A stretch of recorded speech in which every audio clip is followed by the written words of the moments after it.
Give a fuck, give a fuck, give a fuck, fuck.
Hello, hello, hello. Hey, Jen, how are you?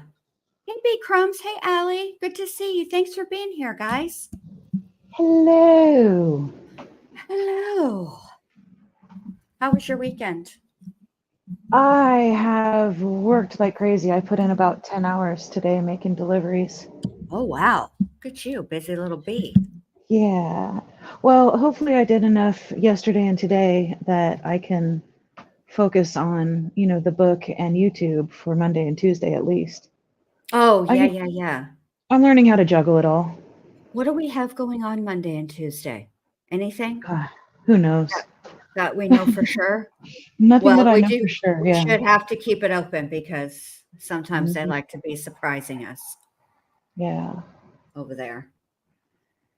Yeah. All right. Well, did you watch this week?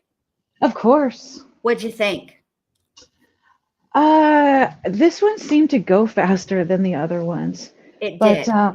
when it opened up in 1555, I was like, I knew I was supposed to pay attention to her Google searches. Because Yes. remember, preacher, or Miss Preacher, or I guess it wasn't a search, I guess it was a post. Yes. Where she had made the post about, Bloody Mary. Yes. And I found that to be interesting. So I did a little looking because I wanted to understand what the tie-in was with Mary. And I had, because Right. listen, I'm not a big, huge history buff. Some parts of history I like, some parts I don't. I actually Right.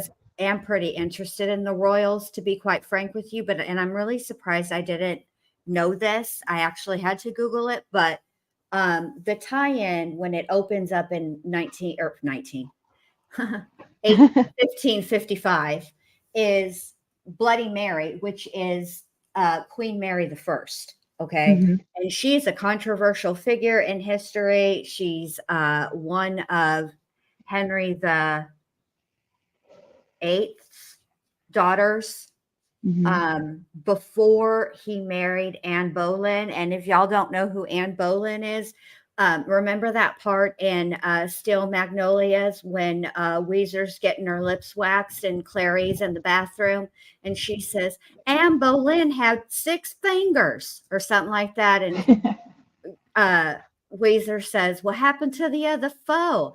And Clary goes, she had 10 total. That's she's one of the wives, and it was a huge controversy because the woman that Henry VIII fathered Mary with was his brother's wife. And so it was considered potentially incestuous, and therefore Mary wouldn't have a legal right to the throne. But then all these things and wars and fights and all this stuff happened, and boom, ends up Mary gets the throne. But it was hard fought for her to get there, number one, because Anne Boleyn wouldn't let her talk to her mom. It was a whole big mess. But how she got the name Bloody Mary is because was relentless and ruthless in going after Protestants, because she wanted England back to be the whole country of England to practice solely Roman Catholicism, to be Roman Catholics. And but the way that, the way that they killed and displayed the Protestants is how she got her name Bloody Mary. And but this, how it opens is with her giving birth, but nobody was allowed in the room, which is also unusual for that time. There's always at least one other, hey, Amelia.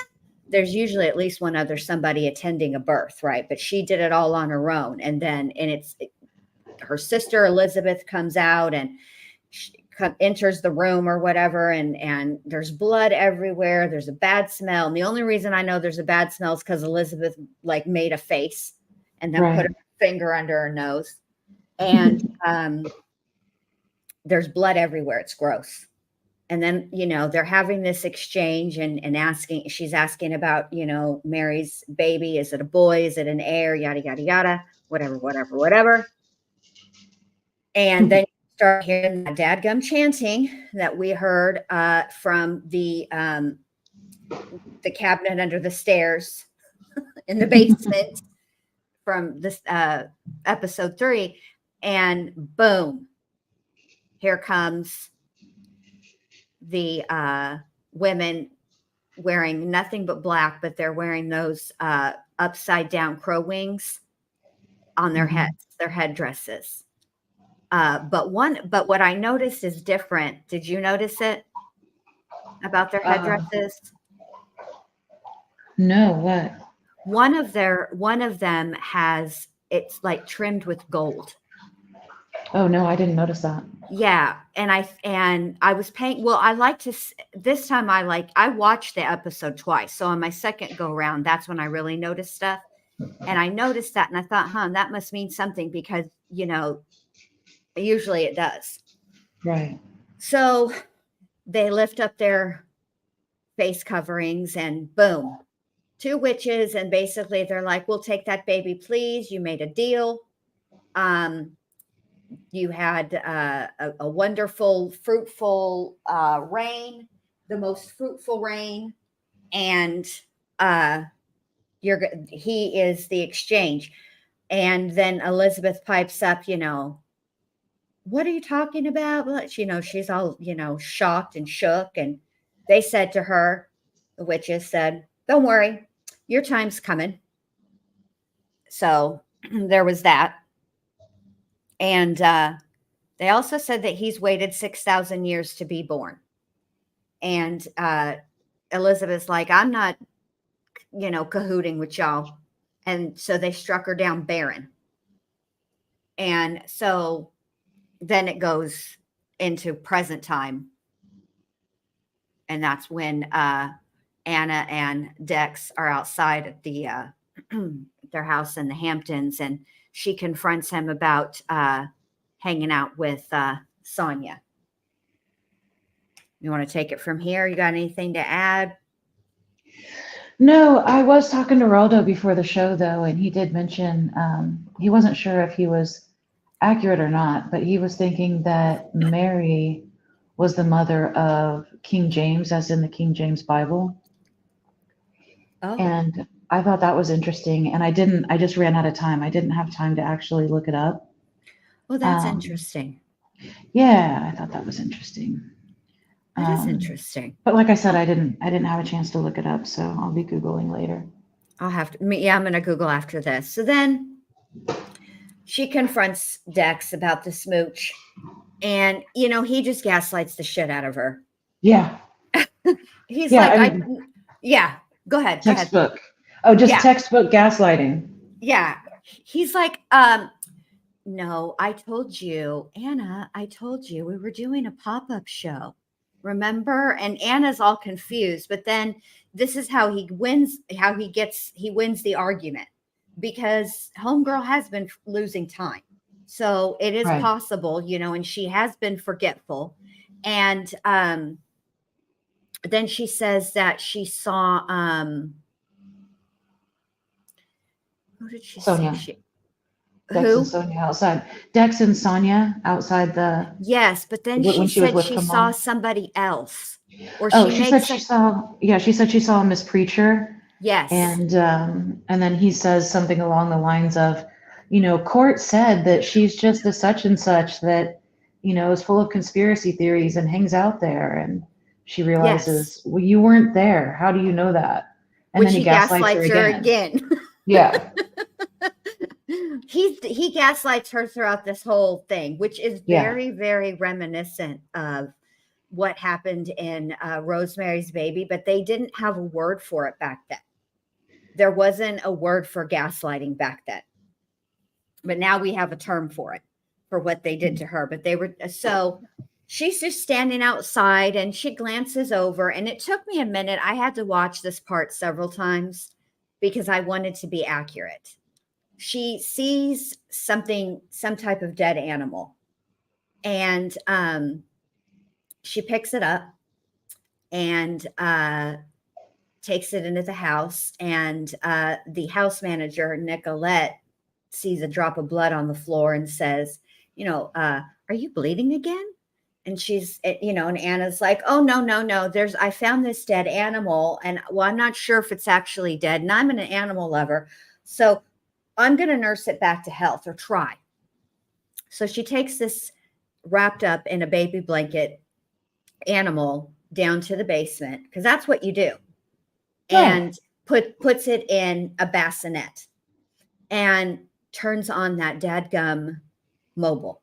That thing is that is the creepiest mobile I've ever seen or heard. It's the music, because it's clearly all like not working and whatnot. And at first, when I watched it, I thought it was a fox, because foxes are significant, but it's not. It's a raccoon. And I didn't have time to then Google if raccoons mean anything. But, she basically treats it sort of like a baby. And then here comes the chanting again. But at this time, they're chanting something different. And she tries to go into the little door and is brutally rebuffed, and ends up hitting her head and falling asleep for a long time, because it's like nighttime when she falls asleep. And then when they show again, it's like daytime. So Dex is basically just letting her sleep in the basement or wherever frankly, completely, hey, yes, Hockett, unattended, doesn't check on her, nothing. Right. And then I'll let you tell the next scene because the next scene is something else. Well, something else on that scene that Okay. caught my attention. Well, first of all, as the house manager, does Nicolette not know that there's a whole creepy subsection of the basement? I mean, she's got to know, right? Well, she says she's usually there all the time. And you would think that um, one of the job duties of being a house manager would be to know the layout of Right. the home. You would think. I mean, if I was going to have a house manager, that would be part of the duties. They would at least have to know how many rooms, were in the house, etc. And then the other thing that was troubling to me is, remember, this house in the Hamptons belongs to Talia.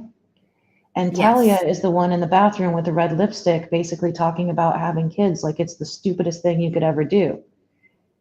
And so Right. I'm like, okay, why is there a crib and a mobile and all of this stuff in her basement if, it's just if she's so against having children?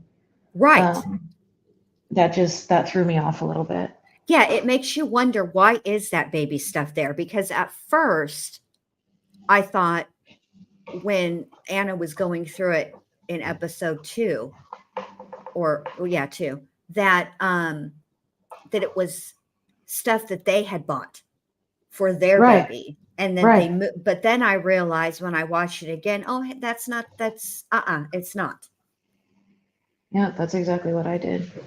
So I was like, so now I'm equally confused, because yes, Talia acts like having a child is like the dumbest thing you could ever do. Right, If you couldn't be more wrong if you tried. So I right. thought that was weird that she has all that baby stuff there. But then is the next scene. Go Yeah. for it. I'll follow your lead. Wasn't it it cuts to God, Hamish and Kim. What is her freaking name? Why can't I ever remember it? It's Siobhan. Siobhan. It's not even a hard name, you guys. Something is wrong with my brain. I'm telling you. It's like too full of true crime. I can't enjoy and really nerd out on my other stuff. Oh, wait a minute. I have to say something because I almost forgot. So, right as Anna is laying that raccoon in the bassinet, from out of nowhere pops up a black cat. And Oh, right. almost the second she takes her, she lays that raccoon in the bassinet, and that is significant. And they make a big deal about it. So I most people regard black cats as bad omens, but spiritually, they're actually not. They're watchers, they're protectors, they're guardians. They look out for people, and so they're not necessarily a bad omen. Just depends on, I suppose, like anything else, the intention of the cat, I guess. Because I mean, I am hugely superstitious, and anytime a black cat walks in front of me, I spit on both sides. And yeah, I just do. And I also hold my breath when we go by cemeteries, because you don't want to breathe the dead souls in. Anybody that's not at rest and just, sort of lingering. I'm not trying to be a conduit or a vessel, because, who needs that? I got enough voices of my own in my brain. I don't need another one. Right. So then they cut to Siobhan and Hamish, and they're banging. And So, it's awkward. And although I do like the way that Siobhan treats him, she essentially says that he is lame in bed. And every time they bang, he's actually quicker, and she doesn't understand how that's possible. And I have to say, I would be upset about that myself. That seems backwards. Um, what else does she say? Oh, she chastises him she also says that they can never tell Anna, and that there's nothing wrong with transactional sex or transactional anything. And right. but she says to him, that interview that you gave where they asked you how you came up with the name of the film. and you said it just came to you. And she said you couldn't be any stupider if you tried. More stupid, I think is what she said. But it sort of implies that there's some other deal. Like, obviously, I think that the on the nose deal is that she is banging him because so that Anna could get the part. But I think that there is something else, some other type of transactional deal going on. Hey, Cutie Pie. Hey, Corey Reeves. Good to see you guys going on as well. Yeah, I agree. I think that there was some focus put on the word transactional, and I think it was important. And I Yes. mean, the flashback to 1555 with Mary and Elizabeth, and what may or may not be Mallory and Coco. I mean, I know it's the Ashleys, but It does make me wonder.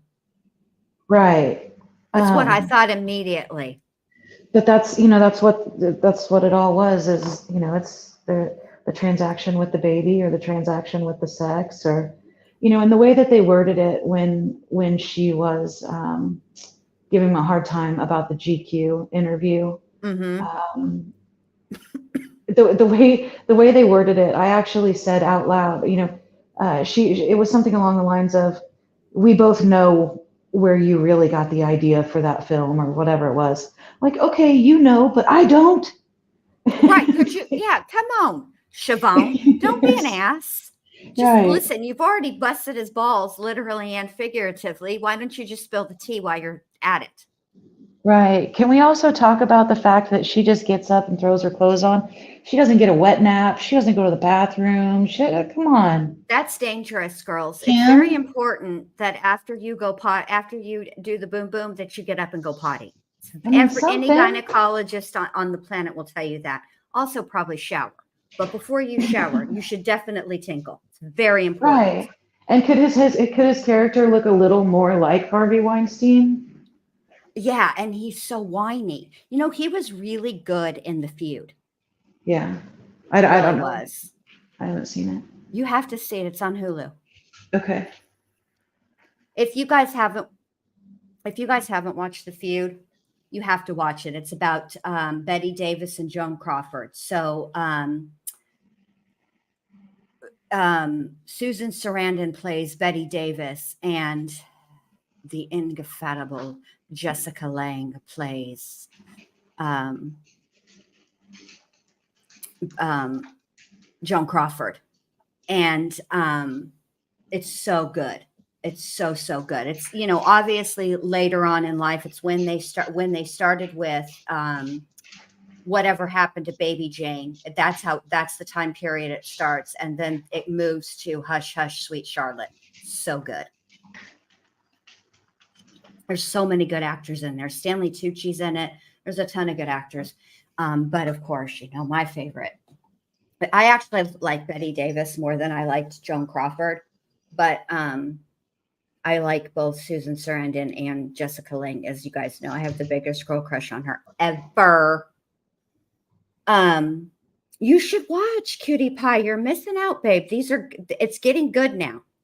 So stay in there. And then the next important scene. I mean, look, there's a scene with Dex and Anna, and he's trying to, get it in, and she's, talking about noises in the basement or whatever. And he's like, he just sighs, and that sigh says so much. But then he has to follow it up with actual words. And he says, he just wanted to have a normal night with his wife. So I suppose I don't know what they ended up doing, because it looked like they ended up cuddling to me. Maybe that's their norm. I don't know. I don't judge. I'm just saying. Then the next important scene is Anna. And I want to ask you, Jen, have you noticed anything about Anna's wardrobe? This episode versus the last 3 episodes? The only time I really remember noticing her wardrobe was when she's walking into the woods after the miscarriage, and I noticed the boots and the jeans and the jacket. because she was just kind of like lugging off. But I Mhm. haven't really noticed otherwise. Mainly it's her color palette. She started off at the beginning of the season the episodes wearing a lot of neutrals, Yeah, creams, browns, but this particularly this episode, she is wearing darker colors, more grays and blacks, which I thought was interesting. interesting because I think that the color, the wardrobe does mean something, because as you Oh, sure. notice, Siobhan only wears black, Right. all black. But I noticed today she had and the next scene is basically her in the office. So they're at Siobhan's office, and everybody's telling her good luck with the Ashleys. So Siobhan sits down, Anna sits down, and here come the Ashleys. And lo and behold, it is the two chicks from 1955, played by Billy Lord and, oh God, I always forget her name. Leslie Grossman. Yes, Leslie. I don't know why. 1555. You did What 19 did I again. say? I can't get 1955. It just doesn't. You know what it is? 1955. 1950. It's Back to the Future. Ah. Yeah, November 7th, 1955. I see that I can remember. But anyway, she so it's the two Ashleys, played by Billy Lord and Leslie Grossman, and they're going to revive Anna's Q rating, because the whole throwing up at the award show was not a good look and all the things, right? And she is hesitant. Anna's like, I don't know. Not gonna. I don't think this is a good. I'm not sure. I stay off of Instagram for my mental health, and they want her to do a reel. So she ends up doing this reel, and it's all about women empowerment, and it's my body. Yes, I throw up. Yes, I get my period. Yes, I poop. Yeah, all those things happen, and yeah, I'm pregnant. It's all female empowerment, which brings it. There's another. She finally goes to the doctor and gets a confirmation that she's pregnant. That because the title of this episode is the vanishing twin. That is a thing. It's actually it does happen. But that's what they attribute this to, is that she had a miscarriage. She was carrying multiples. She miscarried one, and one survived, and she's pregnant. She was feeling movement, and now she's feeling all vindicated. And I told everybody, and so she agrees to do this reel for Instagram.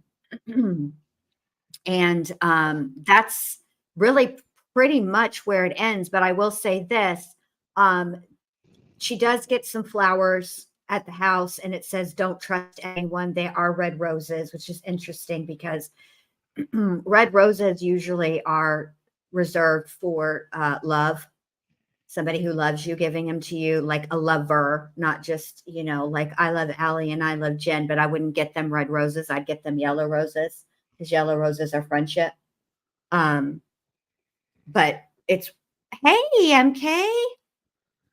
Well, I don't watch much TV anyways. Hey, Holden. But I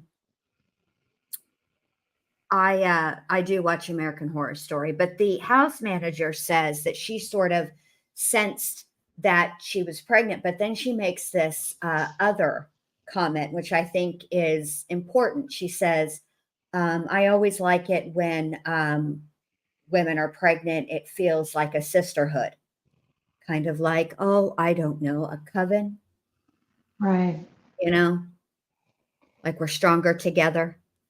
Which there's Yeah. nothing, I'm not anti-witchcraft, but there is like this, and this has been going on for like forever and ever and ever, that there are ritual sacrifices in Hollywood, and that the elites are part of it. That is why they are the elites, because they are in league with Satan. They have made a sacrifice to Satan, all of the things. And there's another scene I'm forgetting about too, because I just remembered it.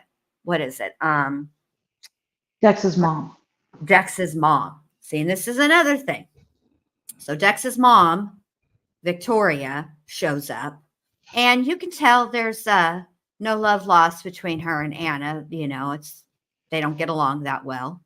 And Dex and Victoria are sitting at lunch together. And Victoria says, you know, she needs his help. Basically, she's going to sue his father. And the reason she's suing his father is because she has been working with a therapist who has uncovered satanic ritual abuse. Eugenia. Yes, Eugenia.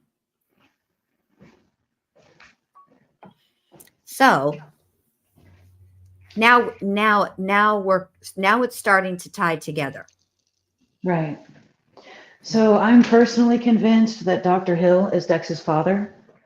That's my theory. I'm sticking to it. Okay. Because he's really the only male character that we met that's even in that age range. And, you know, we had that weird exchange between Dr. Hill and Dex where, you know, he referred to it as our chances or our baby or something along those lines. And that, you know, that was a little bit weird. And so it would make sense to me if Dr. Hill was actually Dex's father. In which case you'd think that Dex's mom would be a little more empathetic to Anna's plight, but she's not. But you'd also think that, isn't that like unethical? For the, I mean, I know it's not, but the thing is that she doesn't, if you're right, which that's actually a good theory. If you are right, it's odd that there is coldness between Dr. Hill and Anna, who's actually the one who's his patient. It's like he's like when she's coming out of the anesthesia, he's giving her the answers to the anesthetic test to see if you're all right. You know, like he doesn't give a shit about her. Well, in that way, she is really the sacrifice. She's True. being sacrificed. This is true. You know, they keep the baby and she's a throwaway. This is true. I will say though that so now it's starting to come together. Remember last week or the last time we got together, well, it was last week. Jen and I were like, we're not so sure about Dex. It seems like you know, and he did. S. Hockett makes a really good point too, that he did seem genuinely shocked that she was pregnant, but. So that's, I don't know. We'll have to see where his character goes. But yeah, that's true. You know, I just, Jen and I were already side-eyeing Dex. First of all, I'm not a fan of, and I do think this term gets overused and it gets used incorrectly quite frequently, gaslighting. But when you literally, when there are two people who witness the same thing, and one person tries to convince the other person that what they saw didn't happen, that is gaslighting. Disagreeing with somebody is not gaslighting. Right. You know, but it gets used wrong all the time, and everybody's gaslighting everybody. There's not that many gaslighters in the world, promise. Just kind of like there's not that many true narcissists. Everybody has narcissistic tendencies. That's facts. That's just part of it. You do have to kind of look out for yourself. That's part of the deal. But to be a true narcissist, it's not that common of a diagnosis. Yeah, both gaslighting and narcissism are both literally overused. See what I did there? Yes. Everybody does the same shit with the word literally. It drives me crazy. Like, you don't, that's what you're saying is not literal. Somebody said not too long ago, I literally died. How are you here telling the story then if you literally died? Right. I'm not talking to you through a spirit box or a Ouija board. What do you mean you literally died? And gaslighting's been from around. The other side, huh? Gaslighting's been around for a long damn time. Almost, well, I think the movie came out in the 40s. There was a movie called Gaslight, and it was about a literal lamp, and the guy was making her feel like she was crazy, and that's where the term comes from. I think it was like 1945 or Yeah, but remember 44. remember the season of ugly, was it something John? And the one about Betty Broderick Dirty and John. Dirty John. And I don't know what's wrong with me. And the psychologist is saying that I guess there wasn't I mean, it's a term, but it wasn't a term that was used by psychologists because the way that he Right. said it sounded like new, like it's a newer term that they didn't call what he saw at Dan's behavior as some of the, like, for example, the cheating. Dan Hmm. Broderick was actually having an affair. He knew he was having an affair. And there were times that he was sloppy about it and Betty was on to him, but he convinced her that she was crazy for thinking Right. that he would ever cheat. That's gaslighting. Right. And still, and let me just say this, that did not give Betty Broderick the right to shoot them to death. Okay. We do not punish gaslighters by executing them. That's just not yeah, cutie pie. Kim K is in this season. But anyway, but now we're getting the tie-in. So the witches are see, and this is something that's interesting to me too, because with American Horror Story Coven, right? Those witches were all descendants of Salem, and yes, so they were natural witches. It came to them through their familial line, right? Genetically. Hmm. But this is why I kind of I'm not sure if this is going to be Mallory and Coco. Coco, because those witches were trying to prevent um, the Antichrist. And Right. these witches seem to want the Antichrist. Now, there is a theory that they are considered witches, but not natural witches, meaning they weren't born with their power. They attained their power by sacrificing to and for Satan. They're Yeah, agents. I wanna go back and revisit, because remember those two posts that I focused in on. One was about Queen Mary the First, and the other was about secret witches in Hollywood. So I want to look closer at the witches one. Yeah, you should. I mean, I think that um I just think it's weird. It can't because why would they stop the Antichrist if maybe they've changed their mind? I don't know. Yeah, see, I'm I thinking can't these quite are tie it together yet. right. And let me just say this to you guys. I have some terrible news. Next week is the last episode until sometime in 2024. Due to the writer's strike, there was a break in filming. And so the other episodes, I'm sure that they're wrapping up, and I can't imagine that it will be too very long.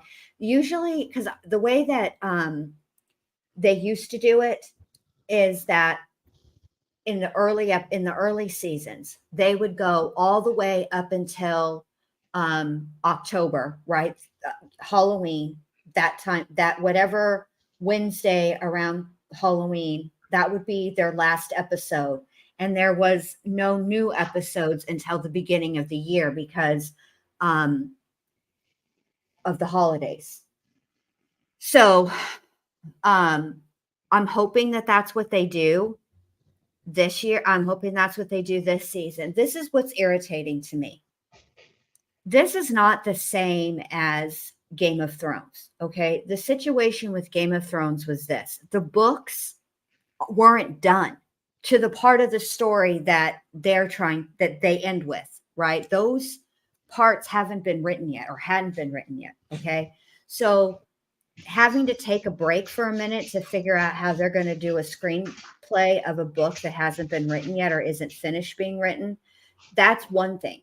And I understand taking a break because of a writer's strike, because when that happens, everybody who's an actor and actress, all of the people who are part of all of that stand in solidarity, and they don't work either. And I get that. And I appreciate supporting all of that. But what I'm saying, what I'm getting tired of is these shows that are very, very popular thinking that they can pull a Game of Thrones on us.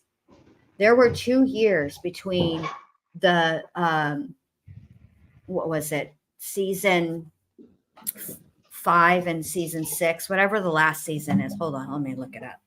Whatever the last 2 seasons were of Game of Thrones, there were 2 years in between that, but that's not for any other reason than they hadn't, the books weren't finished.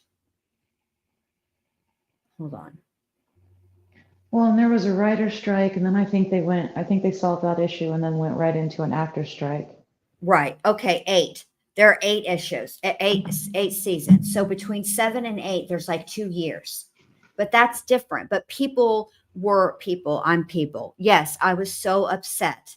But I was willing to wait.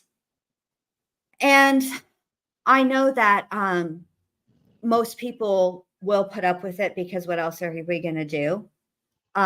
It just is what it is. But I feel like this is starting to become a thing now.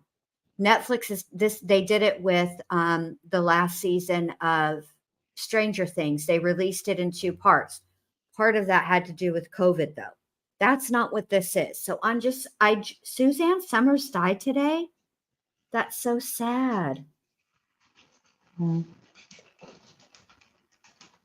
That's awful.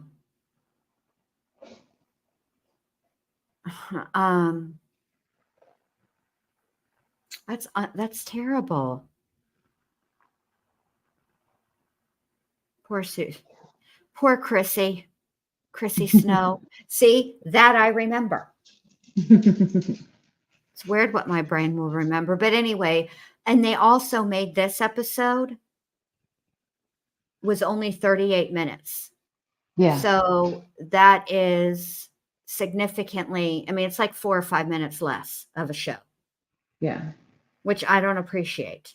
Come No, and a lot knock can on my happen in 5 door. minutes. We've been waiting for you.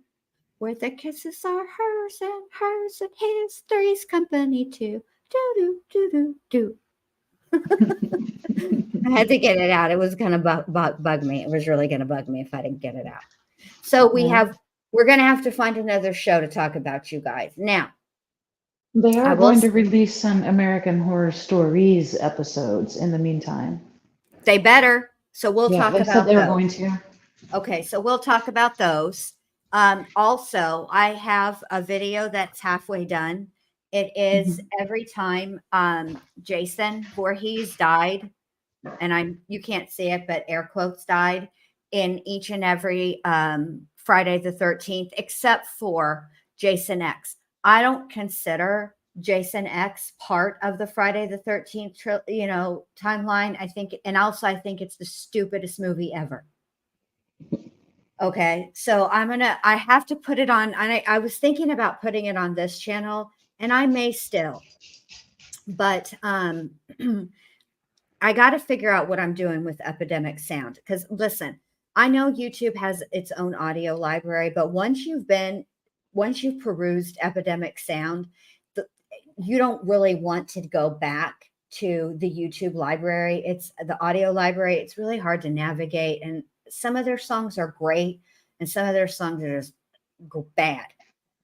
So I'm probably going to put it on my other channel just so that I can use Epidemic Sound.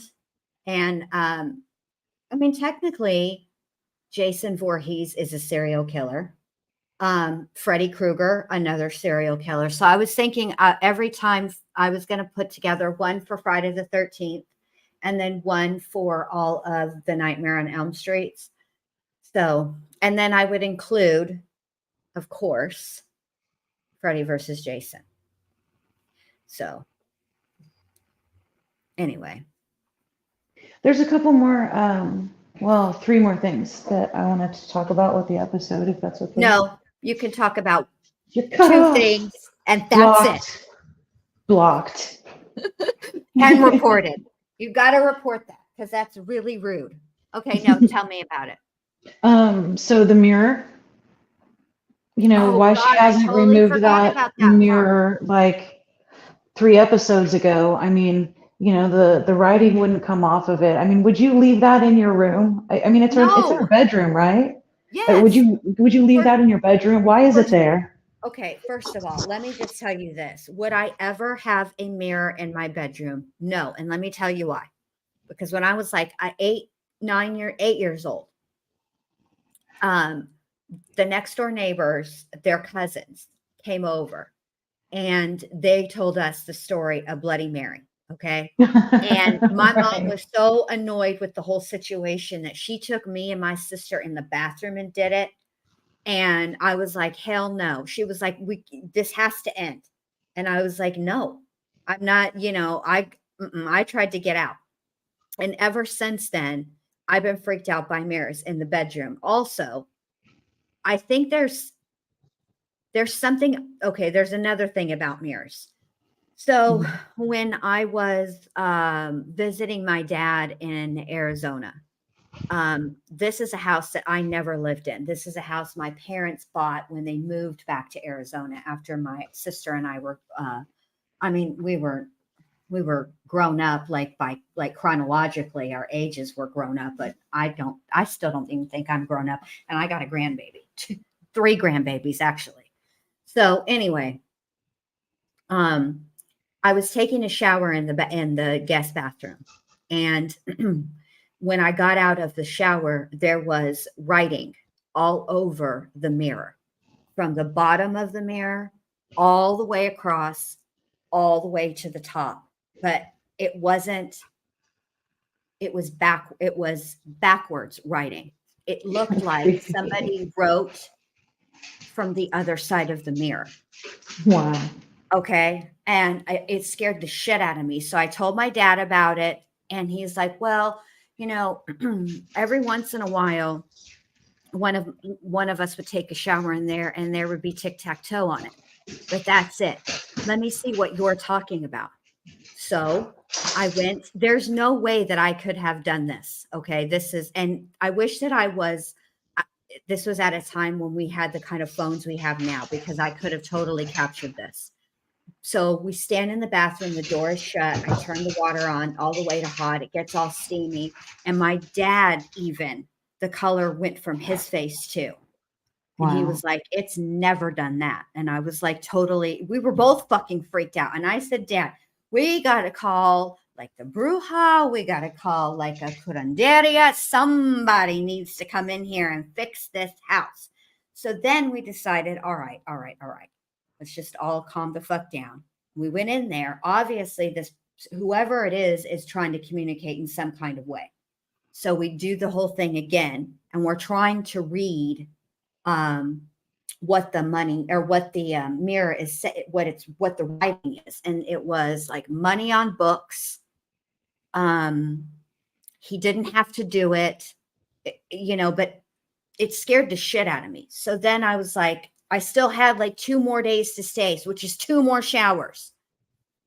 Wow. So I went in there, I lit a white candle, and I said the Lord's Prayer, and I went and got Windex, and I wiped the mirror, the whole mirror. Okay. And I thought, surely this will be fine. So I go to take a shower, and the fucking writing is back. Only this time it reads, "Don't touch," in all capital letters. Scared the shit out of me. And I've always there's a reason why, like, people cover mirrors when somebody dies. I mean, there's all kinds of things, there's all kinds of lore about mirrors. And I personally believe that stories don't just come from nowhere. Something happened, and sometimes it's something that people don't have the capacity to explain or to understand. And I'm sure I don't know what logical reason there could be. This was a small bathroom, and you open the door, there's the sink, the toilet, and the shower. It's not that big. There's no way that anybody could have come in the bathroom while I was in the shower and me not know about it. Besides the fact that it would have broken the steam. It was Wow. just scary. And I've been like, fuck a mirror. So I'm not a fan of having mirrors in the bedroom ever since then. I could do it like if we were at a hotel because you don't have any control over that. But as far as putting a mirror in my room, in my bedroom, I've never put a mirror in my bedroom. I don't like it. Wow. And I think there's something feng shui wrong, feng shui about that too, that you're not supposed to do that.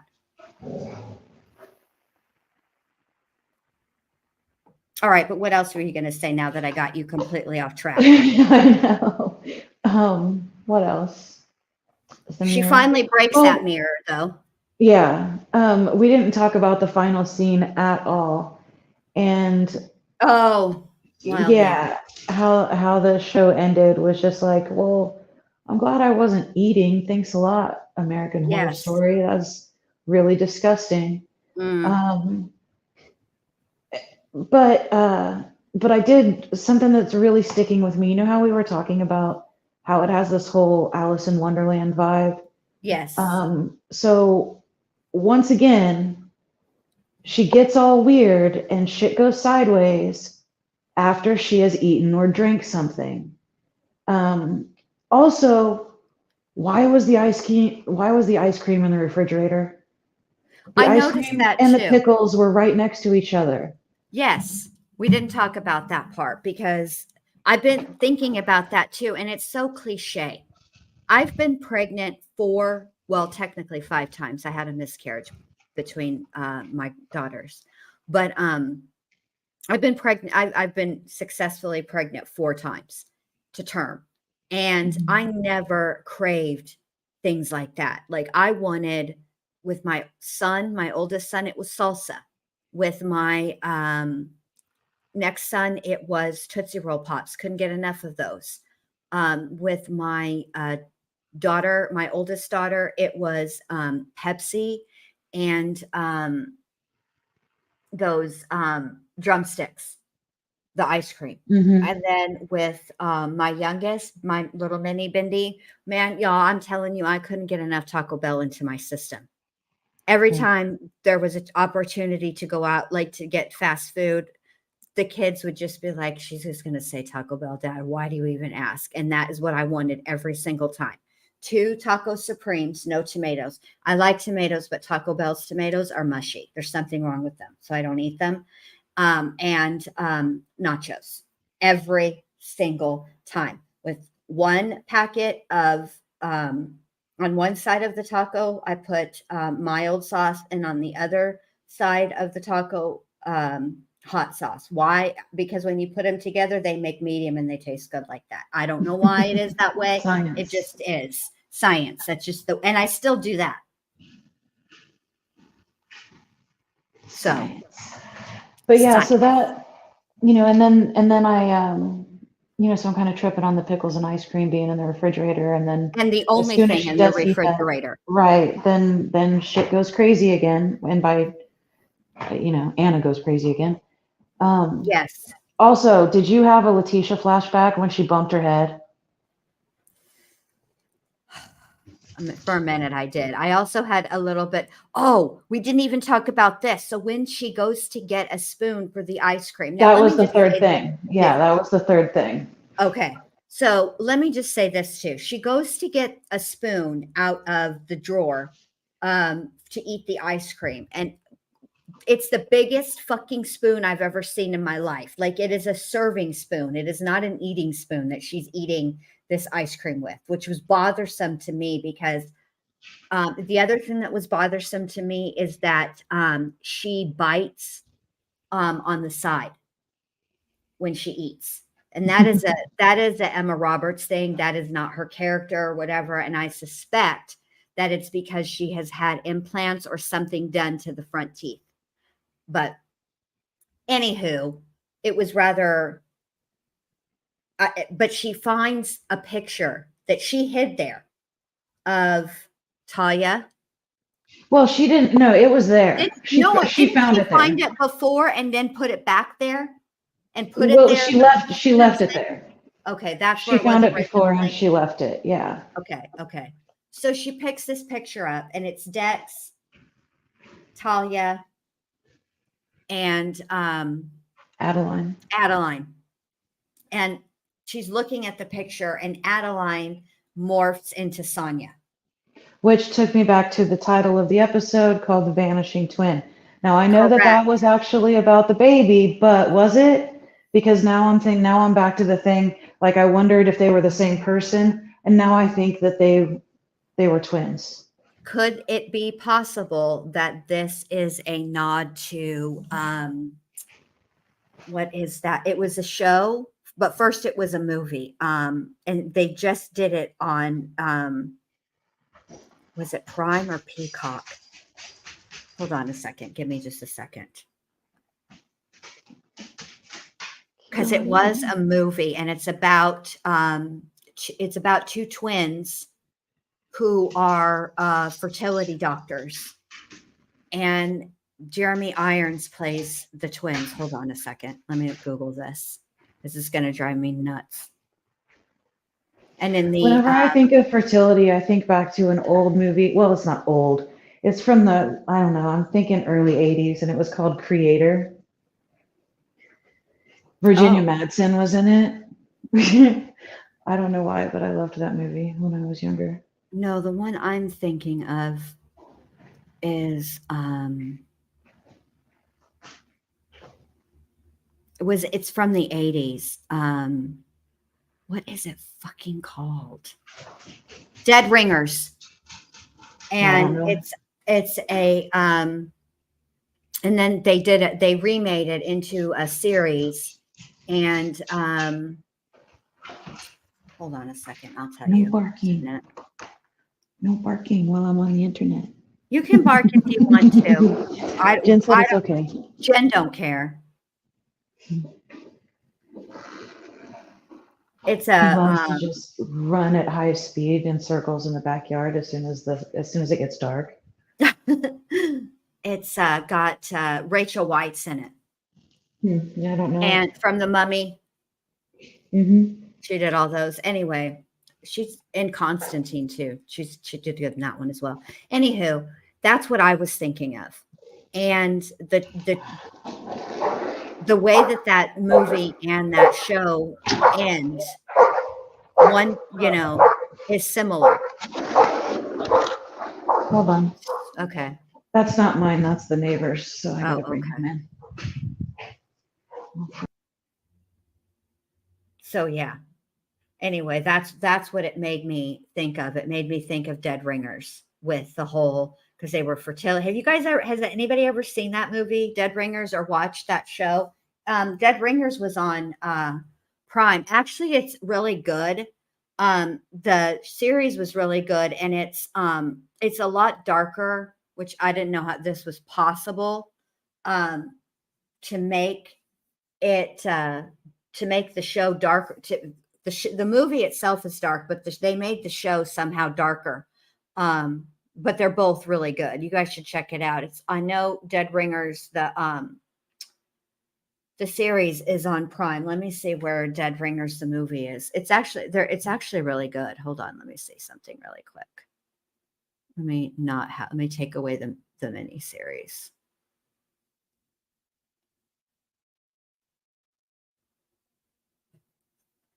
Let me see where you can watch it.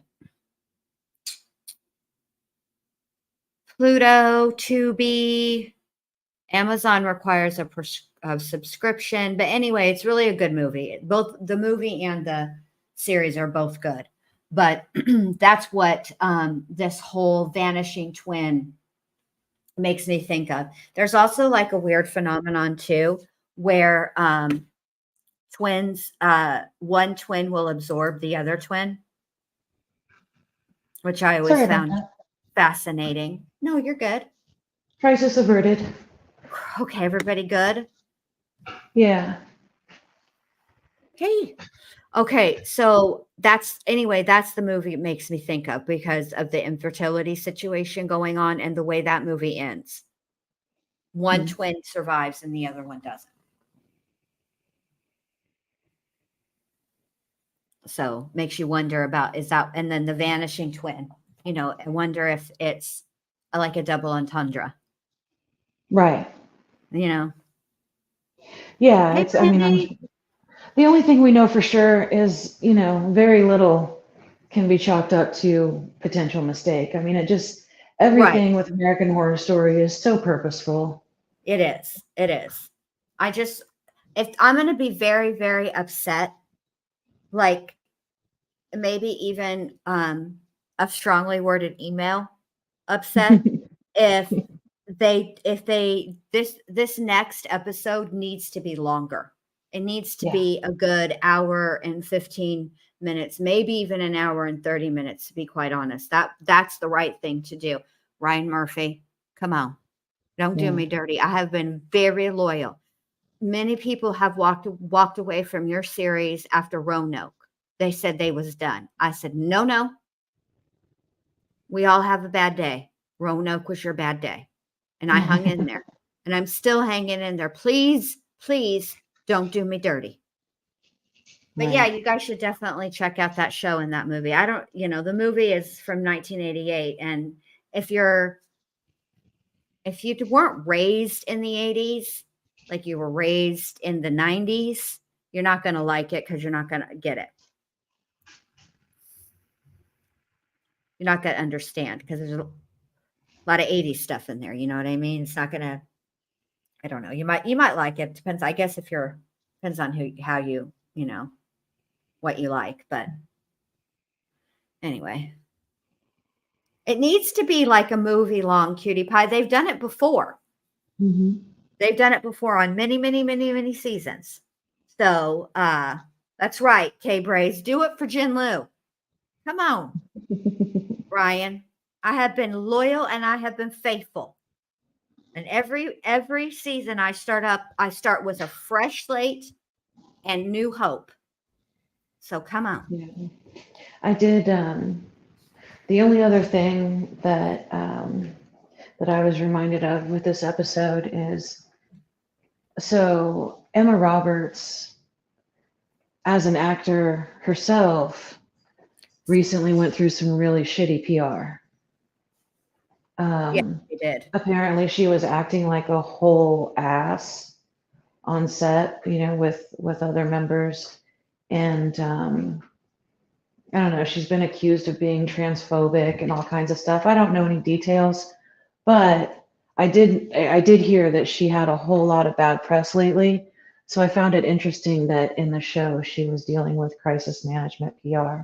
Right, right. Well, I mean, look, here's the deal. When it came out that she was allegedly physically abusive to Evan Peters, Oh, see, I hadn't heard that. of I, all I the heard a people, lot of negative stuff about the Evan Peters situation, yeah, that but she was physically violent and she was emotionally abusive. And you know how TikTok roll. right. TikTok will take um, anytime the two of them were seen together. They did this with Johnny Depp and Amber Heard too. Anytime they're Hmm. seen together and they'll make an edit and they'll try to point out the moment that Evan looks scared Right. of Emma Roberts. And I mean, it's hard to say if without seeing the original piece, you can do anything with edits. You really can. You can make Yeah. it look a whole different way. I've done it a million times. So, like look at that Letitia thing I made. I mean, Right. that's clearly Samara, but I made Letitia's face on there and there's no face on there. So that was even extra work. I had to create a face where there was no face. Right. But anyway, so at the end of the day, you can do anything with editing. You can. But they did it with Johnny Depp too. And there is a part when they're doing a press tour for Black Mass and Hmm. he's sitting with Dakota Johnson, and Hmm. he starts to shake. and he looks like he's having a panic attack. It could, listen, I'm just gonna tell the truth. It could either be a panic attack or the DTs from alcohol, who knows, or both. I don't know, because that's right when there was some, he was partying during that movie or whatever. And I don't think that Johnny Depp would deny that he was partying. He never did. I don't think that he was, doing mega pints and, boatloads of coke, like, her lawyers tried to make it seem. But I think there was he looked shaken. He came in just fine. And I forget what it was that they were, what specifically they asked him, but Dakota reached over and sort of, she noticed it. And then she just kind of, touched his arm or something like that. And, it is what it is, it looked like she kind of calmed him down, but still, so yeah, I think it's interesting. I cannot believe, and I'm trying to figure out what it is about eating the dead raccoon. Why was that? Like, we watched Vivian from American Horror Story Murder House, right? And she was carrying the Antichrist, and she didn't eat anything dead. Now, she did eat some things that were raw, but not dead, like decomposing. I suppose if you think about it, she did consume, what was it? A liver? No. Yeah, it was raw meat. Raw meat. But, so technically it's from an animal that's no longer living, but but that's very different than an actual decomposing animal. Which is, she just took a big fucking bite out of it too, and bit with her front teeth. Right. Yeah, it was a bit much. It was a tough way to end the episode. It really was. But it is her body. Yeah, it's her body. Yeah, she I don't know. I don't know. I mean, I want to think that she was drugged and that's why. I have a friend from high school. Her name was Trish, and she got an unfortunate nickname from, a high school party I was at, and, we were all doing acid. Oh, boy. And she got really high on acid, and she gets into the freezer, and she's eating a catfish that had been in the freezer, uncooked. She just unwrapped it and started eating it. What the fuck, Gollum? Yeah, exactly. And so for years, she was called Catfish. Yikes. I personally haven't done the drug since, on purpose. I was dosed once, but we won't get into that story. That's a story for another time. Yeah. We will eventually get into that story because I want to know. But hey, I'll be right back. I got to go I forgot to grab my charger for the laptop, and it's about to be no mas. So let me go grab that really quick. Okay. Okay. All right. Be right back. I haven't looked at chat this whole time. I'm sorry, you guys. What do we got going on in chat? Ouija boards. When did Ouija boards come out? Ouija.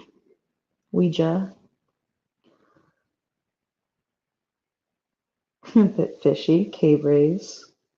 What kind of damn high school did you go to?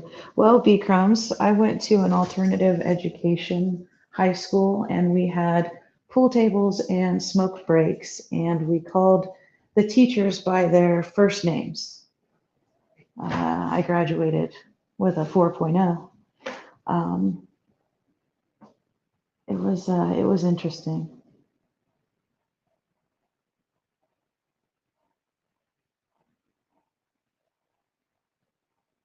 Brandy, you knew she was eventually going to dig into that animal. I knew there was something really creepy going on with it. I can't remember. Did she eat or drink anything before, like right before she went to get the raccoon and bring it inside? All right. I can't remember. What? Can't remember what? I can't remember if she ate or drank anything right before she brought the raccoon inside. No. Okay. Because that's when she's standing out there with Dex and they have that conversation about Sonia, Hmm. and he walks away and she looks over and sees it, and then she goes over to it. Hmm. So I don't think there was any eating or drinking. Okay. Yeah, it's just, I don't have an exact theory yet, but, they're just, I mean, I definitely think she's being drugged. You think, yeah. Yeah. I mean, it reminds me a little bit, and I hate that I even know about this, but remember in Twilight when Bella was pregnant and the baby was basically destroying her because it was half Edward, half her. Right. And so they had to give her blood. Hmm. And then all of a sudden, miraculously, she was just fine. Hmm. So I'm wondering if it's something like that. Right. Like if they're, dosing her in some type of way. Right. Absolutely possible. Yeah, I think that only thing that I saw her actually eat in this, besides the raccoon, was the pickles and the ice cream. Oh The God. ice cream that was in the refrigerator, and yet when she opened it was, well, like it had been in the refrigerator. And the thing of it is, before she started eating it, there was that scratching. It sounded Yeah. like scratching. It what she got woke up. Well, it's Preacher. Miss Preacher is the one sending those messages to her, but to what end? Like, did Miss Preacher make a deal and she has regrets, and so she's reformed and she's now a warner? Or is the Right. warning part of it because there are some people who you tell them, hey, don't do this, it's a bad idea, and then that makes them want to do it even more? Is that what her role is? It's difficult to say exactly what her role is because we don't know that much about her. And you know every like And we still don't know interaction. her first name, do we? No. And every interaction that they've had has been really limited. It's brief. I am going to guess that Miss Preacher's first name is either Elizabeth or Eugenia. Interesting. It's just a guess. I pulled it right out of my tushy. Well, I mean, you couldn't not no, you had to have some forethought because those are two names that have come up. So, you know, Right. that's actually a very good guess. We'll see what happens. Hopefully, we'll at least have a longer episode this season. So, I kind of guess that's all that I have to. Oh, I also watched and have been watching because I start at the beginning of the month. All month long, I try to find horror movies to Mhm. watch, new horror movies to watch, and I did watch Pet Cemetery Bloodlines, and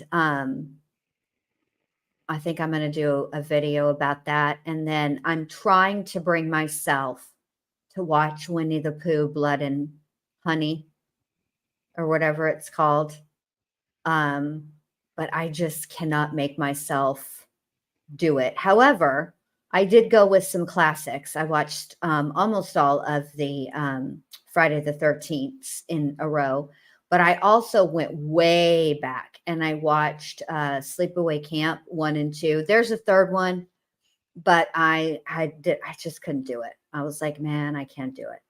But I will tell you guys, if you have not seen Pet Cemetery Bloodlines, you should watch it.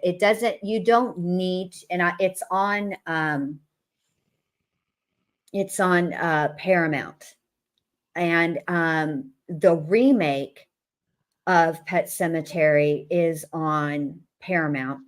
The original Pet Cemetery and then Pet Cemetery 2 are on Max. But I watched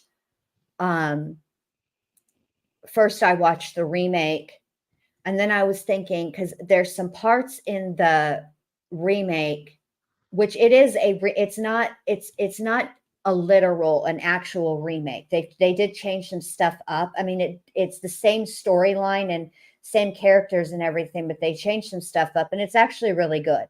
But Mhm. I kind of didn't remember if the parts that I was thinking about that pertain to Pet Cemetery Bloodline came from the original one. So then I had to do research, which meant I had to watch number one. And if I was going to watch number one, I might as well watch number two. So I did.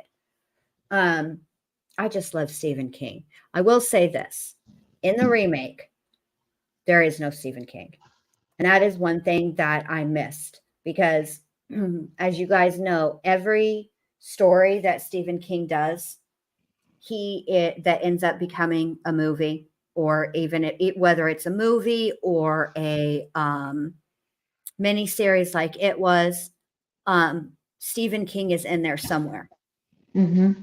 and he's not in this one. He's not in Hmm. the remake. The Terrifier. So the first one. Let me look it up for you because I just saw it the other day. Me and Dr. B watched the first one. The second one's out too. Hold on, I'll tell you what it's on. Give me just a second, because this is the kind of shit that I spend my days doing in October. All right, so the first one is on. I want to say it's on Peacock. It's let's see, it's on Tubi, Peacock, Vudu, Amazon Prime, Plex, Freevee, Fubo, Philo, and you can buy it on YouTube. But why would you buy it if it's on for free? And then, hold on a second.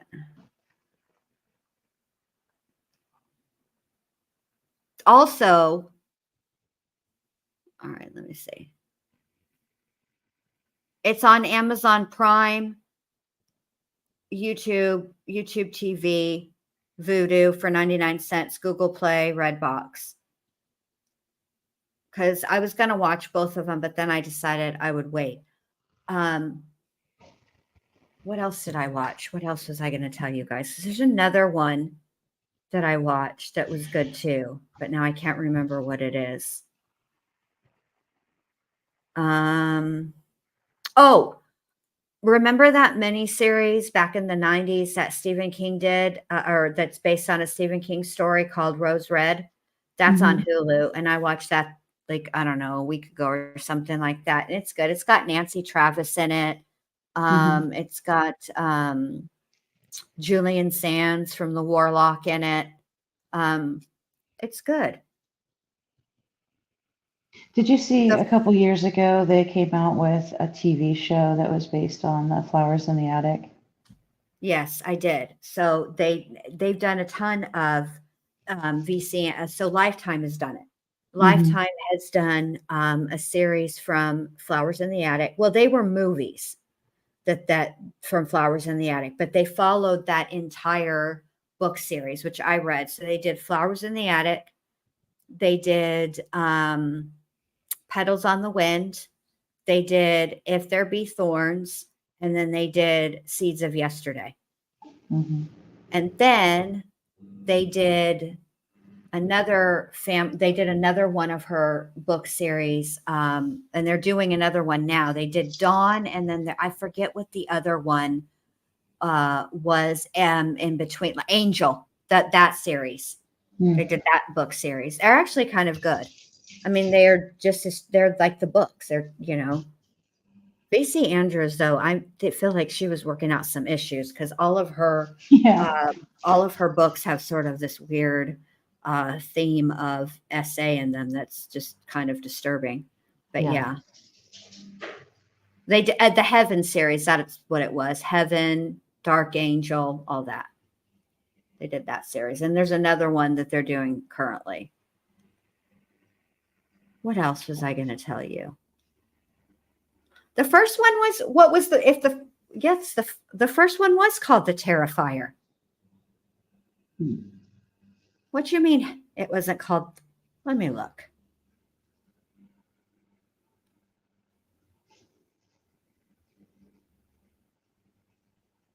I'm just searching. I was trying to think of the first scary movie I remember as a kid. So, okay, so I grew up, I mean, basically out in the country. And then, the town came to us. I mean, my dad still lives in the same house I grew up in. But when I was like, I don't know, 9 or 10, they put a gas station up at the corner, which is, I don't know, the equivalent of like 6 or 7 blocks away. And in this gas station, there was a little room, and VHS movies had just come out, and everybody had a VCR. That was the big thing. Anyway, you could rent VHS movies from the gas station, and even at my age, I mean, I was allowed to go up there and like buy candy, but when I went up there to buy candy, I was also renting movies. Right? Right. I was a troubled child, but not troubled, but trouble. um, There is anyway. no, there, go ahead. Go ahead. Go ahead. Oh, I remember the first movie I rented from there was called Silent Night, Deadly Night, and it Oh, was I've about a seen that. Santa Claus killer. Yeah, I've seen that. That's a good movie. I mean, I like it. What I'm trying to find, what I would really like to watch is Black Christmas, because there's several, there's like 3 remakes, and that new Terrifier 3 comes out in 2024. I'll tell you hold on a second. Because the one that I want to watch, I can't find. Yeah. All right. So there's one that was done in 1974. Okay. That one is like on Peacock. But then there's another one that is, hold on. I think that this is the one that I've seen. Hold on. Then there's one in 2006. And I don't want that one. There's another one that's after that. I think it was 2019. Yes, there's the 2019 one. That's the one that I couldn't, last year, it's all I wanted to watch. And I could not find it.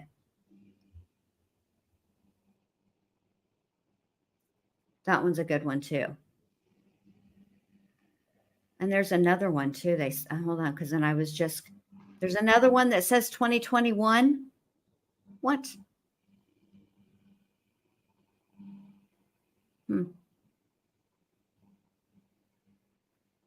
Anyway. Oh, it's not out yet. Maybe. My favorite one was always Return of the Living Dead. I that can't one's even a tell good you one how many too.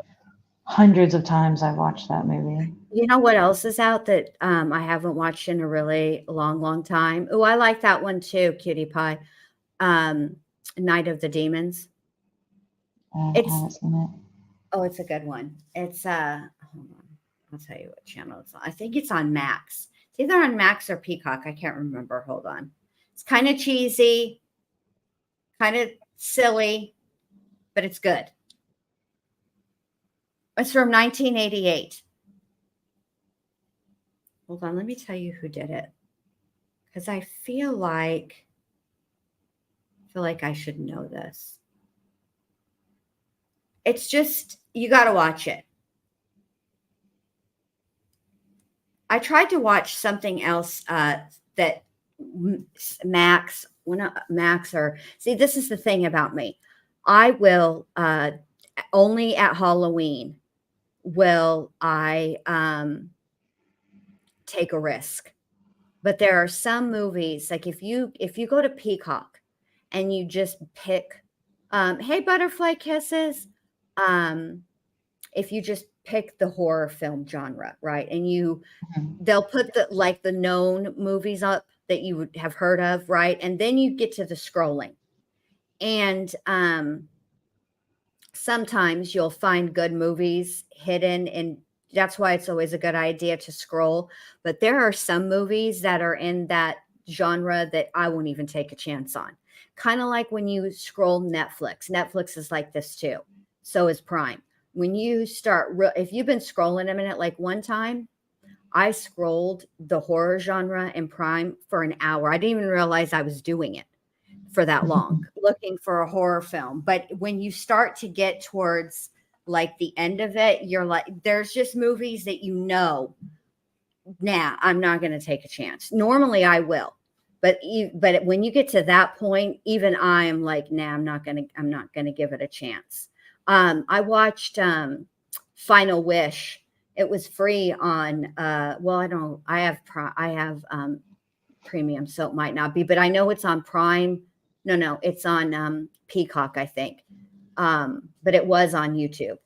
And I watched that and I was like, I wanted my 2 hour and 35 minutes back, you know. It was not good. It wasn't scary. And you know what else you want to know something that's really irritating to me? So Max has the Conjuring movies, and it's called the Conjuring universe. And the truth of the matter is, there's really there's a system to watching those. You would think that you would watch all the Conjuring movies, then the Nun, then all the Annabelles, but no. If you really want to watch them correctly, you got to watch them in a specific order, but you have to intermix, right? The Nun is the one that you start with because that one is the oldest, right? And then you move through it chronologically, not chronologically by the time they were released, but the time period in which each movie takes place. But you cannot do that because for whatever reason, the only movie in the Conjuring universe that they don't have on Max is The Conjuring 2. Yeah. And I'm not paying $3.99 for it just so that I can watch it in, Yeah. I'm not doing that. Yeah, I think my favorite still today is The Cabin in the Woods. I think that's a good one too. My favorite horror movie, I think will always be the original Nightmare on Elm Street. Like the waterbed scene is just the best. Like it's Wes Craven. I mean, the thing about it is he comes up with innovative and interesting ideas for Freddy to unalive people in, and there's always an element of he messes with people first. Like he really, because that's how he gets his powers, from the fear, right? So he's got to fuck with people in their dreams a few times before he can actually, unalive them or what. Just gonna say, I'm not monetized, kill him. So, I know it's a habit though. So, but that waterbed scene was really, really innovative. And they actually used a waterbed twice. They just did it in different ways. It was in the Nightmare on Elm Street, the first one, obviously. And then it was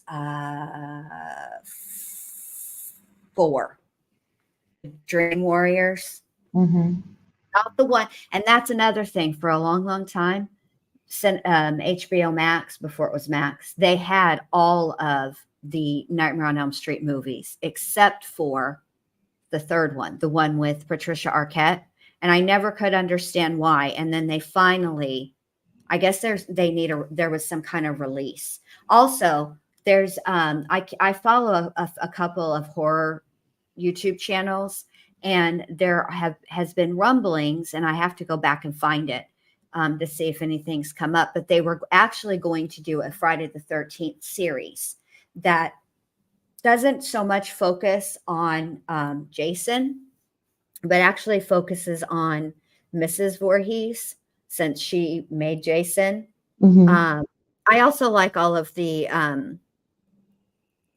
like I like the Night of the Living. I like Night of the Living Dead. All of those. I like all that kind of stuff. Zombie movies. I'm not really a chick flick kind of gal. I like all of like the Marvel, the DC, that kind of stuff. Not. I mean, I do My like a favorite few chick thing, flicks. yeah, my favorite thing about the cabin in the woods is, the unexpected. Rarely in any movie, much less a horror flick, is the stoner character the hero. You are right about that, and I think And that I absolutely loved that about the cabin in the woods.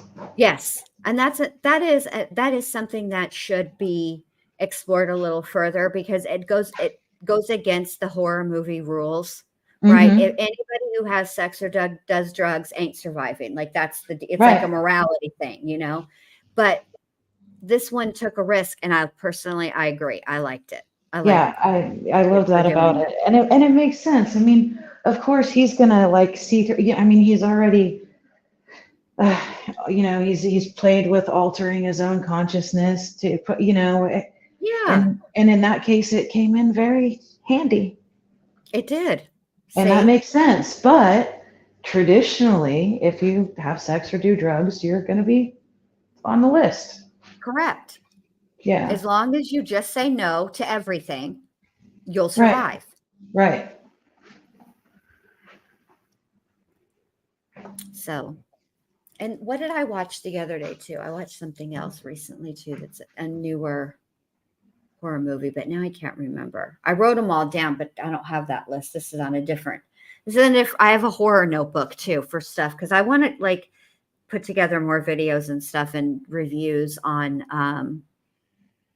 Oh, I tried to watch on Peacock John Carpenter's Suburbia yeah. And the thing of it is, I just saw John Carpenter. Okay. I love John Carpenter. Right. Mhm. And I thought, what can you, I thought it was going to be a series, but I didn't realize that it was going to be like a docu series with real people in it. And I was just like, no, I don't want to watch this. It's, Yeah. I'm sure it's good. I like the Hellraiser movies too. I'm Mm. sure it's good, but I'm just like, Oh my God. Do you remember Pumpkinhead? yes, yes, Oh I my do. God. I do. Oh, it's the I also worst. remember all the Puppet Master movies too. Oh, for sure. What else? I watched something the other day, and I was going to tell you guys about it, but now I don't remember what the frick it was. Oh, I watched uh Reptile on Netflix. It's new. It's got Benicio del Toro, which I love him. Ooh, I Justin love him. Timberlake, I love JT, and Alicia Silverstone in it. It's actually good, but you got to kind of like be patient because Yeah. at first you're just like, what, I also like all of the Evil Dead, the original. Oh, that's the one I watched. I watched Evil Dead Rise, Yeah. and it's all right. I mean, the thing of it is, the original movies, the original Evil Dead movies, with Ash, and there is, yes, it's horror, okay, but it's also like it's a little comedy. It's a lot of comedy actually, and that's what that you know the Evil Dead is missing in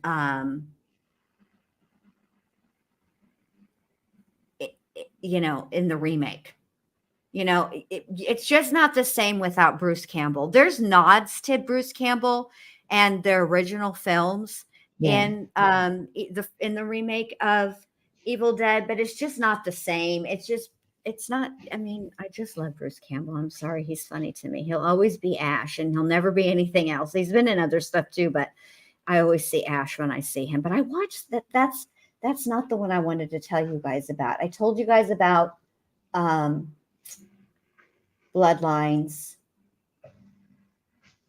Oh, I tried to watch Deliver Us from Evil. That's not that. It's not new. It's just new to Netflix, and It's got Eric Bana in it. Hmm. And who else is in it? Joel McHale is in it. In the soup. Yes. I know. Nobody was more shocked than me when I saw, what's Joel McHale doing in it? Here, I'll look it up right now. Hold on. I guess he's more from Community anymore, but Yeah, I just watched it. And let me tell you who's in it. For sure. yeah, I got hooked on Burn Notice because Bruce Campbell was in it. It's Eric Bana, Edgar Ramirez, Joel McHale, Olivia Munn, Sean. I don't know if anybody else that you got. Anyway, I tried, you guys. I really did. I tried, and it wasn't good. Now I have to go back and watch The Pope's Exorcist because that's a new one that is new. Oh, I have seen that one. I enjoyed it. Did you? I needed to. With Russell Crowe, right? Yes. Yeah. I like all the Texas Chainsaw Massacres too. But I don't. Okay. Please, Rob Zombie, don't just cover your ears. Earmuffs, Rob Zombie. I don't like the remake that he did. And okay, I like the remake that he did, but I don't like Jessica Biel. She's just one of those people I just don't like. She's just one of those actresses. I'm just like, ugh. But although I did like her in Candy. That was a good one. The story of the woman who killed her friend Betty Gore with an axe back in the 80s. Yeah, she was good as Candy. I have to give her that. But I just wasn't a fan of hers. In fact, I was rooting for Leatherface because the remake is good. It's just her. I just didn't like her in it. And I do like I like the House of a Thousand Corpses and Devil's Rejects and Three from Hell. Three from Hell was not as good as the first two, but it was okay. Yeah, that Salem one threw me off too. I mean, it was okay, but Salem. Yeah.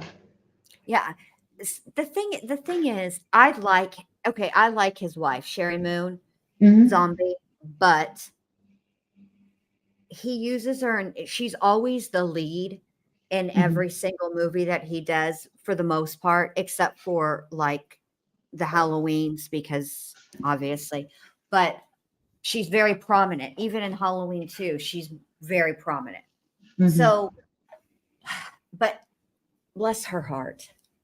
She's almost, hey, Melissa Jade, she almost plays the same character in each movie. Yeah. And it doesn't really show her range. I think she's capable of more. She's a beautiful, beautiful woman. And you could tell they absolutely adore each other. It's just that sometimes it's a little too much Sherry for me, to be quite frank. Yeah. Just not, it is. I was always a fan of Justin Long until that Kevin Smith shit he did. Do you remember Tusk? Oh my God, Kevin Smith ruined me. And I'm a huge Kevin Smith fan, except for Tusk. I mean, I Jersey Girl is fantastic compared to Tusk. I don't think I've ever seen Tusk. Oh, don't. I'm not going to after that review. Yeah, please don't. But there's lots of times I'll take a risk. But Tusk there's another one that's on, it's on one of, I have all the streamings, but what is it? It's, is it Antlers or something like that? And I just can't. And I will say, I like all the Poltergeists. And I will say that I did like, and I usually don't. I'm always very skeptical of a remake. Yeah. However, the Poltergeist remake was good. I was pleasantly surprised by it. Actually, I was. I do intend to watch The Shining and Doctor Sleep. Those you have to watch them together. Yeah. And see, I get very frustrated when there is a series, for example, the Conjuring universe, all the Annabelles, all of that stuff. Now I'm waiting for the Nun 2. That's supposed to be streaming soon, and I'm waiting for that one. I heard it's very good. Oh, and I did watch Insidious Red Door. That's what I watched, and I was going to tell everybody about. I'm going to have to get back to you guys on that one. I think that I'm going to have to watch it again because I don't know if I liked it. I also watched, what is it? Infinity Pool with Alexander Skarsgård and Mia Goth. And I got to tell you guys, I'm really on the fence about Mia. I don't know if I like her or I don't like her. Wait, I cannot Skarsgård, figure is it he out. Eric from True Blood? Yes. Oh my. Yes. Of course I had to take when I watched the trailer, I was like, oh, hello. So I watched. But I'm always trying to figure out, like, I've watched Pearl and I've watched X. Obviously X came out before Pearl, but Pearl is the prequel to X, right? And so I watched them. First I watched Pearl and then I watched X. Or no, X and then Pearl. I watched it. Yeah. So the Teletubbies used to kind of freak me out. I'm not gonna lie. I don't know why I found that hilarious. They kind of freak me out. There's something and that fucking son with the baby face. The baby is cute and everything, but there's no way that it's just weird. And it just always kind of creeped me out. I'm just not a fan. My kids loved it. And I was like, I'm not watching this show. Ugh. But yeah, it always freaked me out. But I never can figure out whenever I've watched a film with Mia Goth in it, if I like her or not. I never figure it out. I keep giving her a chance and I never. But anyway, Infinity Pool is all right. I watched Barbarian too. I will say also, it's not the number 2, but also Barbarian is good, but it's a slow burn. It's a real slow buildup. So you really have to be patient. For whatever reason, I don't know what it is with these new horror film maker people, but they act like character development is important. It's a fucking horror movie. We don't need the backstory unless it's germane, absolutely 100% germane to the plot line. And you can take care of that in a flashback. They all do it. Just please.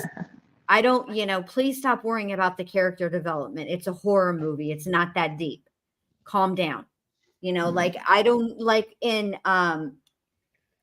Us, there was way too much. It's a good movie. It's just like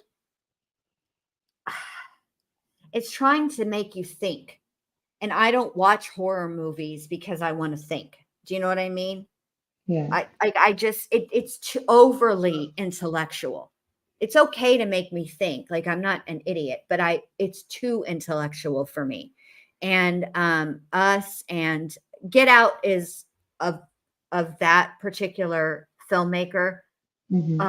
Get Out is better than Us, and Us is slightly better than Nope. So yeah. But anyway, I guess I'll let you guys go for the night. And I want to tell you guys I will be back live tomorrow night with the second part of the Nick and Gypsy story. So we're going to be talking about the actual crime and get the investigation. So that's what I have a lot of stuff I want to show you guys. It's that I had to go back in my, it's been a long time since I've looked at that case and I forgot some things, but yeah.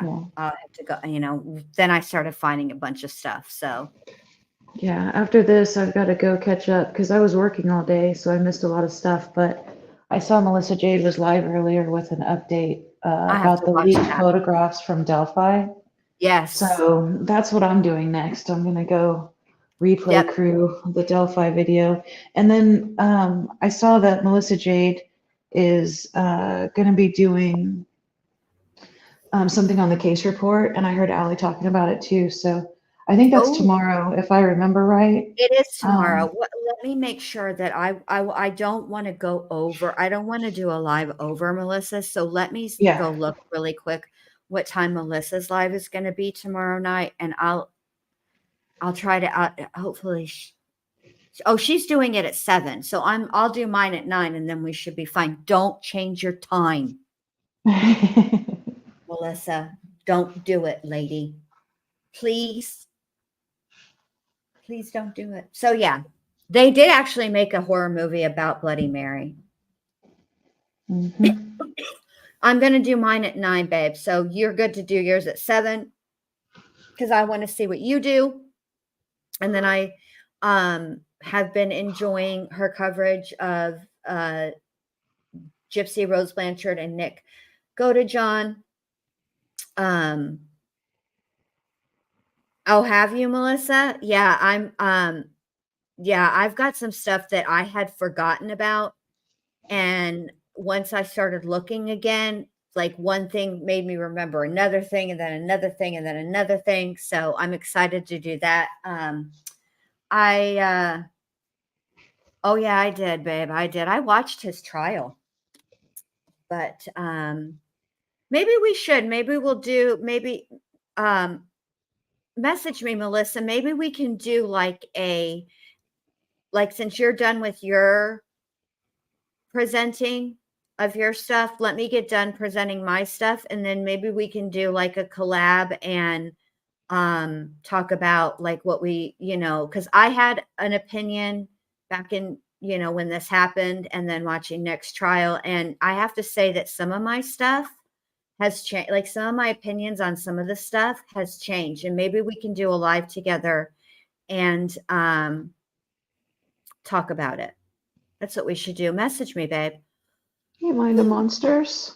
Hi, Mind of Monsters. Good to see you. Sunshine in the house. And I saw that you rescheduled Mike. I was thinking that I missed it, and I was like, no. And then I went and found it on Mind of Monsters, and I saw that it was like 6 days from now. And I was like, oh, okay, something happened. But I thought I missed Oh, it for a second. Yeah, so oh, she's got a guy coming on that she's doing an interview with, and this guy claims that he was present not only for the murder of Jimmy Hoffa, but also the disposal. oh, that's right. I have that one Yeah, scheduled notification on. I want to yeah, hear that. I would like to hear that. yeah. And then he's also got a tie to a serial killer in Detroit that he thinks moved to Chicago. And it's really, I mean, um, it's pretty intriguing stuff. So That's I'm really very looking forward to interesting. that. Oh, Yeah. I'd like to hear that So that's going because, to be on Mind of I'm sorry, I was answering oh, go Melissa ahead. Jade. Go ahead. So it's going to be on Mind of Monsters. And I think she's got it scheduled for 6 days from now. Here, So, let me put her channel in okay. and, Yeah, next Sunday. all right, hold on. Let me do this. Let me find and share the channel. Okay. Let me come over here to me. All right. Here's Mind of Monsters channel. I'm curious about that serial killer too, because I remember Mhm. when they tied, um, and when John Wayne Gacy and the Candyman were operating at the same time. Mhm. I always thought that was interesting. Yeah. So I am fascinated with serial killers. Maybe that's why Freddie and Jason. I also like Michael. Let me tell you who I don't like. Okay, I like the Scream movies, I do, but I feel like the fact that Ghostface is always somebody different is it's not my favorite. It's not, it's just I don't get excited about Ghostface. I just don't. But I mean, the fact that Michael, Freddie, and Jason are so evil that these fools are like 69, 70, 80, they're like, they should be playing bocce ball and moving to Florida by this point, and they're not. they're steady, just killing people. And teenagers, it's always teenagers. These are people in their prime and they can't even get away from an 80-year-old, for fuck's sake, So there's something about that just, maybe that's what got me first fascinated to serial killers. Who knows? Who knows? Who Could knows? be. But I could be, but I mean, I do. Freddie, if I had to rate them, I think I like Freddy Krueger would be number one, not because when he speaks, so he's always got like something really snarky and shady to say right before he offs you. So I appreciate the snark. You guys know that I'm very fluent in sarcasm, and dry humor is my love language. So he would be number one, and I think that I have to put Michael Myers and Jason tied. And the reason why is because you never see their face, right? So they're both wearing their masks, but they both also do this head tilt thing that it just cracks me up every single time, And then you've got their masks. Let's talk about that. Like Michael Myers' mask has been through some shit. So is Jason's hockey mask. It's been broken, burnt, cracked, but they still be wearing it. And what kills me, especially about Michael Myers's mask, is that the mask itself will be like singed and dirty and like thrown off, but the hair isn't. And there's just, I don't know what it is about that just makes me laugh so much. But those are my favorites. I don't know. I know that like Ghostface does the calls and whatever, but like, I don't know. The first one, the first Scream was the best. I didn't care for number 4 at all. I did not. But anyway, thank you guys all for being here. Thanks for being up here with me, Jen. Of course. We'll be on time, or we'll be doing it regular on Saturday, because we cannot do it on Sunday because we're all going to be over at Mind of Monsters. You'll go over there and subscribe to her and give her your support. I cannot wait to see that live. I'm super excited. So, and I will absolutely share it on my community tab when it's like next Sunday. So, hopefully that will bring some more views. I hope. Yeah, I will too. Yeah, let's all share it out. So, all right, you guys. Well, thanks for being here. And I will see you back over on the word case studies tomorrow night at 9 for the continuation of Nick and Gypsy. Wait till y'all see the thumbnail I made. This one I'm kind of proud of. All right. I will talk to y'all later. Bye.